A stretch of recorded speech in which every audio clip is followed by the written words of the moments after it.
रात के ठीक 2 बज रहे थे जब उस बंद पड़ी फैक्ट्री के भीतर अचानक पुरानी मशीन अपने आप चलने लगी। लोहे के पहियों की घिसती आवाज खाली हॉल में ऐसे गूंज रही थी जैसे कोई अदृश्य चीज अंधेरे में काम कर रही हो। विशाल टॉर्च पकड़े वहीं खड़ा था, लेकिन उसकी रोशनी मशीन तक पहुंच ही नहीं पा रही थी, मानो अंधेरा उसे निगल रहा हो।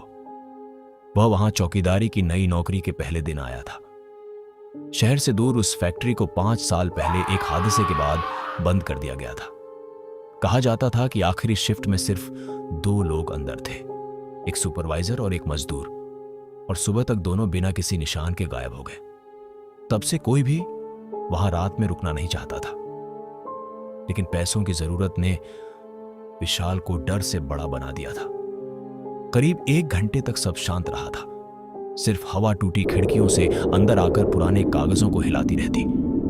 फिर अचानक उसे लगा कि फैक्ट्री के अंदर कहीं भारी चीज घसीटी जा रही है।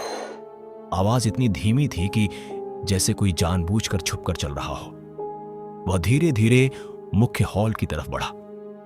जमीन पर धूल की मोटी परत थी, जिसमें उसके अलावा किसी और के ताजा पैरों के निशान साफ दिखाई दे रहे थे।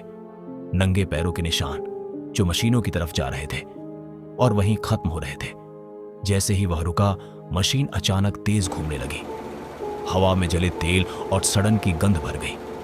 टॉर्च की रोशनी कांपने लगी और उसे लगा जैसे मशीन के पीछे कोई खड़ा है। वहां एक आदमी जैसा आकार था, लेकिन सिर अजीब तरह से झुका हुआ, शरीर टेढ़ा और त्वचा इतनी फीकी जैसे वर्षों से धूप न देखी हो।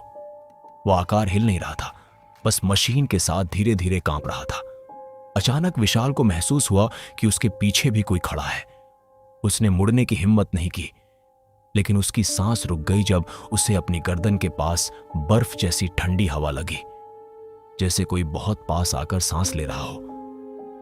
अगले ही पल सारी आवाजें बंद हो गईं। सुबह जब फैक्ट्री के बाहर से गुजरने वाले लोगों ने गेट खुला देखा तो अंदर कोई नहीं मिला।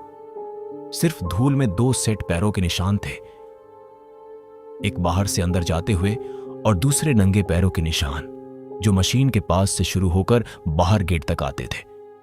अंदर कहीं भी संघर्ष या खून का निशान नहीं था, लेकिन सबसे अजीब बात यह थी कि गेट के बाहर सड़क की तरफ वही नंगे पैरों के निशान धीरे धीरे सामान्य जूतों के निशानों में बदल गए थे और शहर की दिशा में गायब हो गए।